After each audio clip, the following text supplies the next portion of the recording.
कामरूप समुद्भूते कामपीठावतंसके विश्वाधारे महामाये कामेश्वरी नमोस्तुते।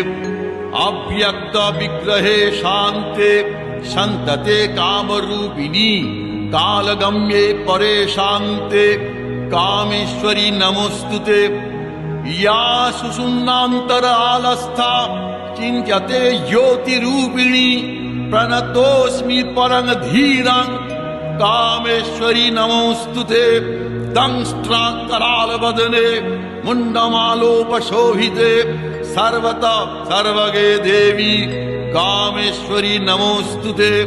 चामुण्डे च महाकाली काली कपोलहारिणी पाशहस्ते दण्डहस्ते कामेश्वरी नमोस्तुते। चामुण्डे कुलमालास्ये